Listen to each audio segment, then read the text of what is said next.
observed a couple of times. He was listening to me. It was so important to him, just this vital question was being answered. And suddenly I could see him, he was looking somewhere else behind me. And I thought, what's going on? He stopped listening. And then I looked around and there was a woman sitting there behind. And spirituality was so important for him. But then something else came up that was even more powerful at that time, and that was the attraction. And then I pointed it out, and he was like a man waking up from sleep or from a dream. He said, oh, it was completely lost. And then it happened again. And after that, he was able to be aware of that pull. If you're aware of that pull, you are not the pull. You're not in the grip of that pull. It's nature. The pull is part of the physical nature. But then you're not aware. If you're not aware, you become the pull. And it dominates the next thing that you do.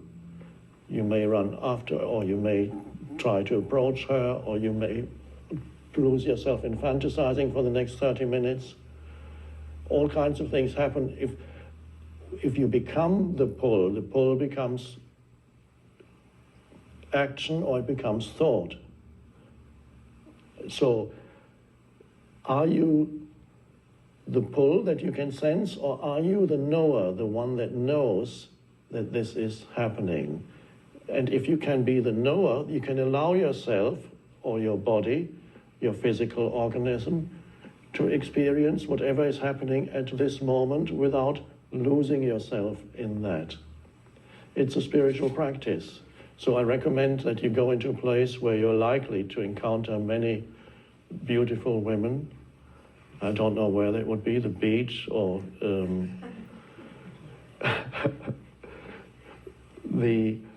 and practice, sit there and let your attention be pulled. Wonderful practice. And the women can do it with men, or with other women, or men with men, doesn't matter. The important thing is, can you be the awareness of what's happening, or are you losing yourself in the pull? So as a practice, just be there, space for the impulse, space for the attraction, without believing that you need to change something.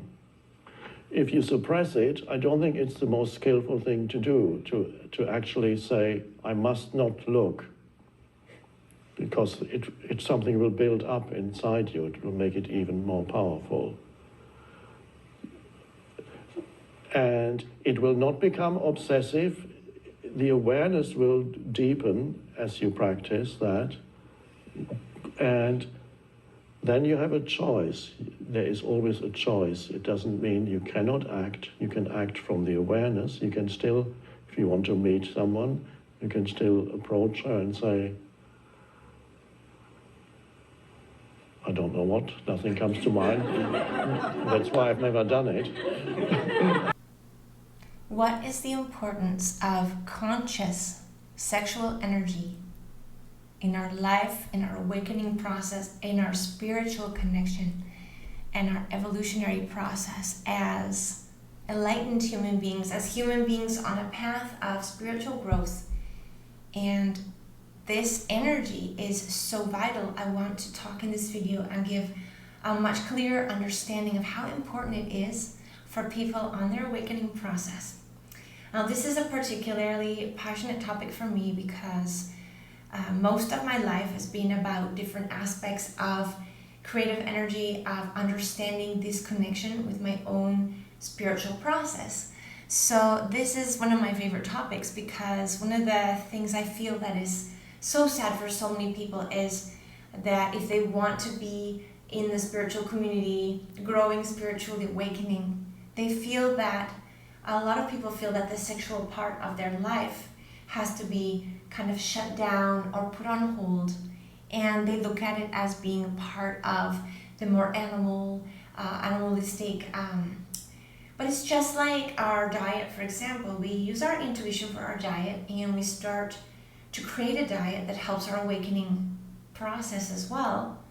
For a more healthy body, when our body vibrates with healthier energy, we're also able to get further along on our awakening process, on our conscious spirituality. And the same thing happens with your sexual energy, with your creative, abundant, erotic energy.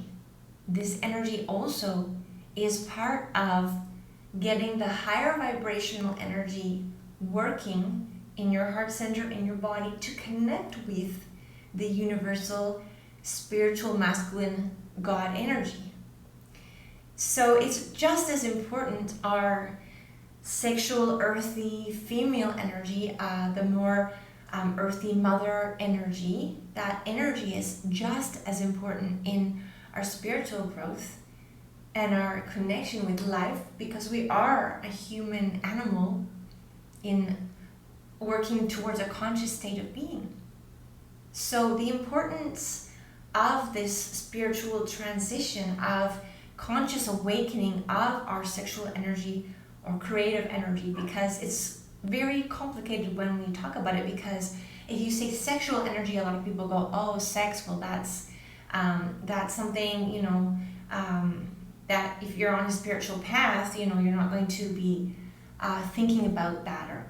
But the only reason that this has happened is because we've taken on so much of the idea that sexuality is all the more dense, and maybe you might want to call it negative aspects, like pornography or issues where we're abusing our sexual energy ourselves or others in prostitution and those kind of things. That would be the very dense and very negative side of sexuality.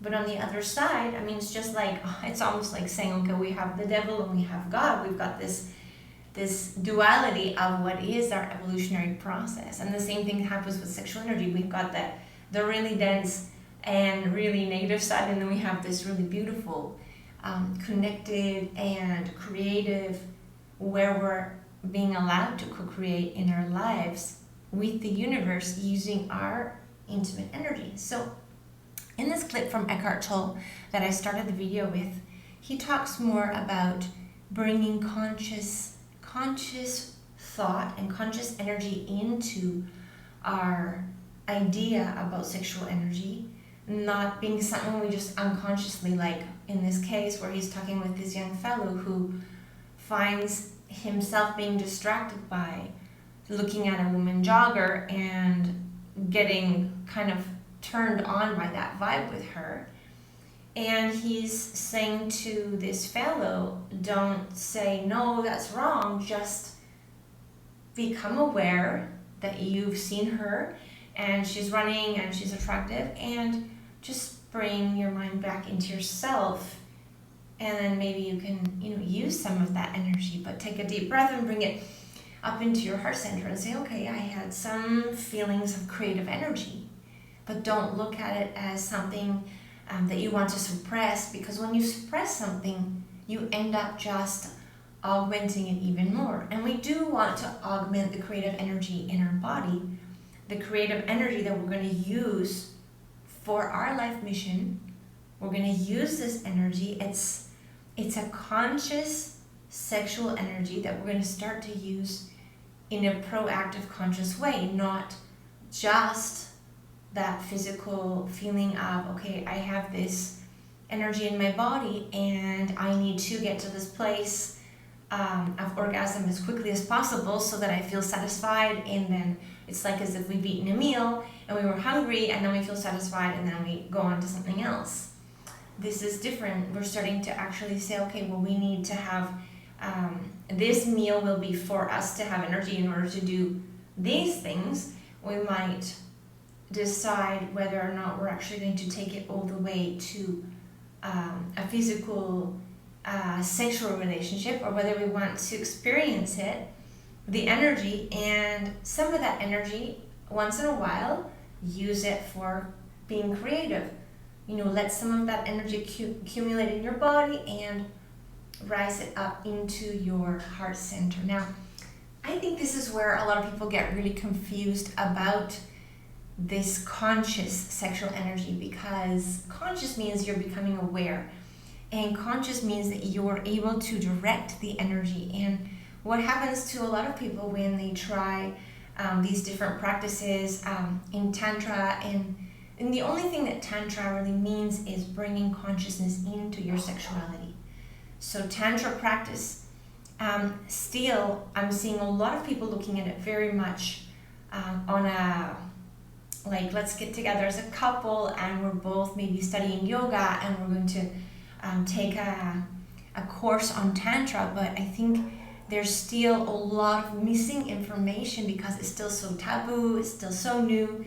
I think a lot of people are still wanting to take the course because they're thinking more of how it's going to help their sexual life with their partner, but maybe they're not totally understanding that this energy is really, really important for the whole energetic connection between what is your physical human body, the earth, and the descension and connection of your soul coming into your heart center and being able to connect in a powerful way. And then you're able to take this energy in the heart center and you're able to emanate it out into the world to share. But now you've changed it. That's why some people call it sexual transmutation, because you've taken that energy and you've transmuted it into a creative, powerful spiritual energy.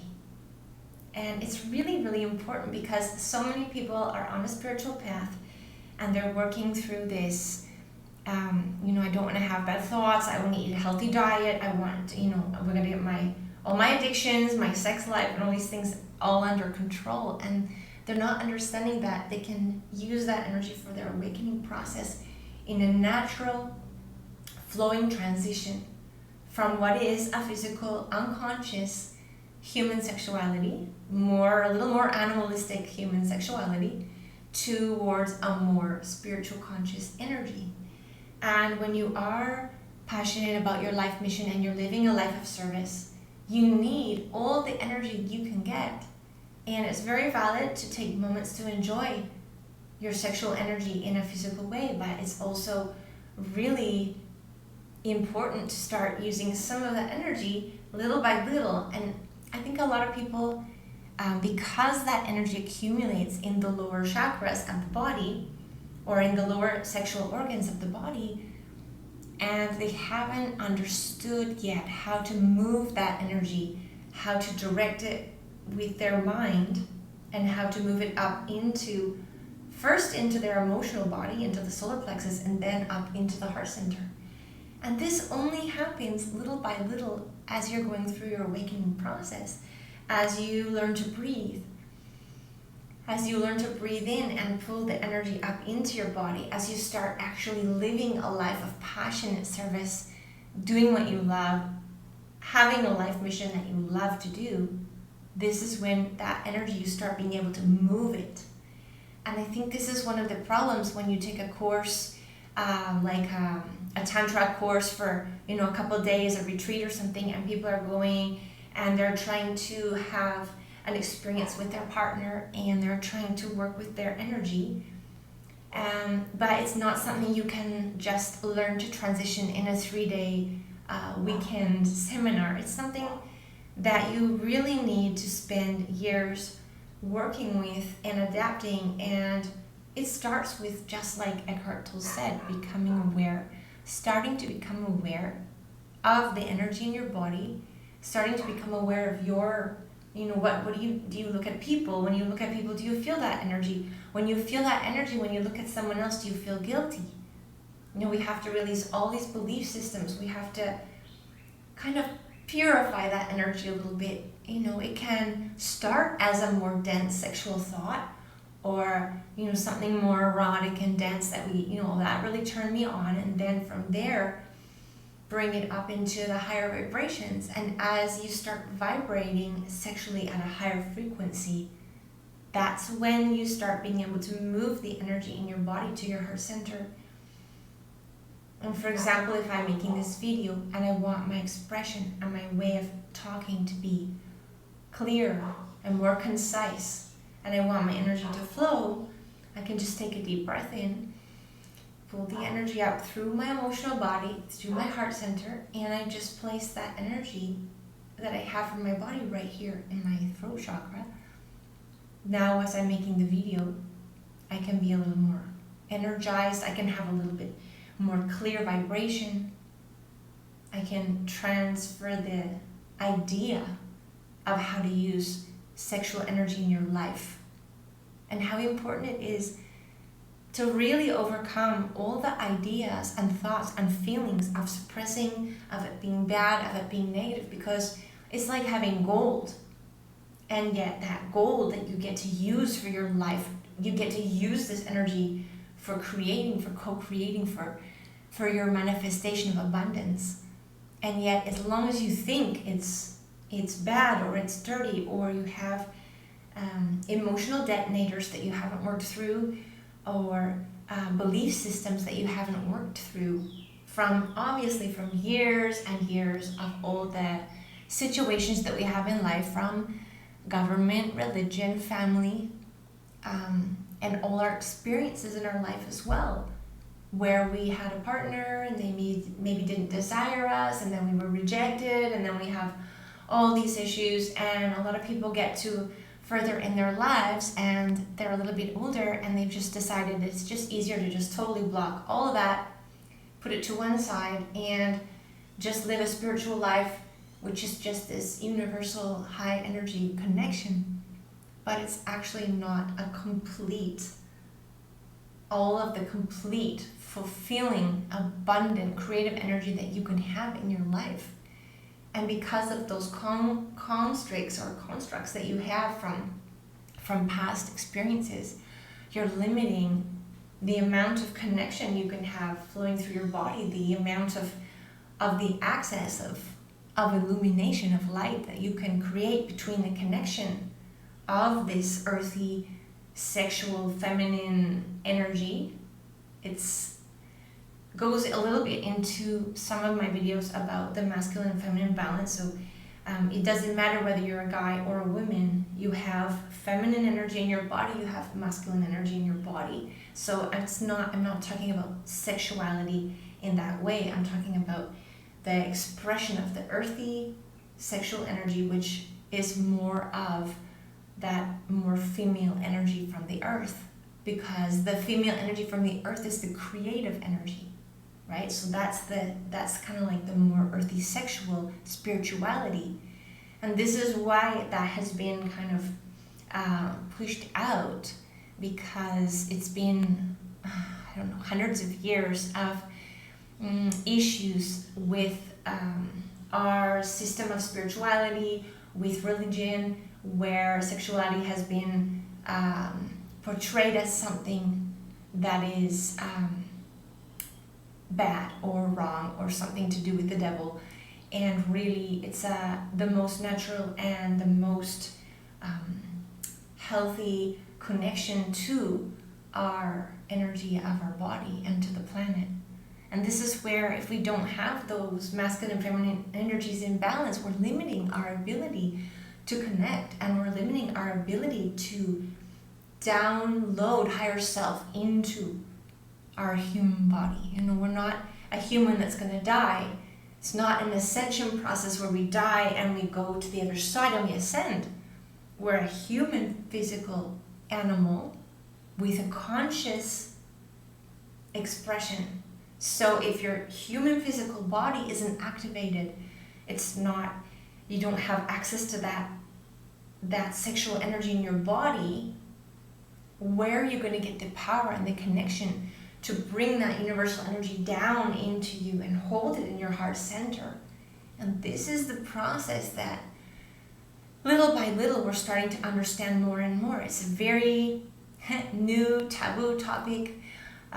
It's very interesting for me, because when I do make videos for the YouTube channel and I put them on the Erotic Abundance podcast, because I specifically keep the more sexual information and things for that podcast, just to keep it a little separate from all the awakening information. And a lot of times it takes a while for me to be able to monetize them on the channel, because YouTube asks you these things. Does it have a sexual information? Does it have guns? Does it have different things that you're not allowed to have in your videos in order to have them monetized on your channel? And I always go in there and say, yes, this video is totally, has nothing to do with sex. This video has nothing to do with anything like pornography or anything negative and bad. And then after a little while, they unblock it and they allow some ads or whatever on there, and the monetizing the channel, it helps us have a little bit of money for the editing and all the stuff we have to do to get this information out there. And it's interesting because it's still so in general, it's so taboo that it even gets kind of blocked on the internet. And when we're really talking about the most high vibration information about spirituality and the awakening process. And I think one of the first signs that happens to a lot of people when they do start awakening is that they find they have a lot more creative sexual energy in their body. And this can be quite challenging because if you don't know what's happening and you don't know what to do with it, then you can get into other problems like pornography addiction or into just a life where you're looking around for different partners and not creating a loving relationship for yourself where you honor your physical expression of the energy with someone who has a high vibrational love that you share with that other person. And then you use some of that energy for your life mission and for your beautiful quest and service in life. And then a portion of it for your physical relationship with your partner. And if you don't have a partner, a little bit of that for your physical relationship with yourself. Because part of being a human is eating and breathing and having sex and having a healthy hormones and a healthy expression of all of these things. And as soon as we get to a place where we start understanding how important our sexual energy is for our spiritual awakening and all the things we can do with that energy, it becomes a really fun and really beautiful and really loving expression in our lives. So more on this to come, but I wanted to make this video because I heard this video that they asked Eckhart Tolle, what's up with the sexual energy and the awakening process, and what are we supposed to be doing as humans, human animals on a spiritual journey. So thank you very much. Let me know in the comments for the video if you have any doubts or any ideas, and obviously subscribe if you like this because we'll be making a lot more information and videos about this very soon in the future. And have a great day.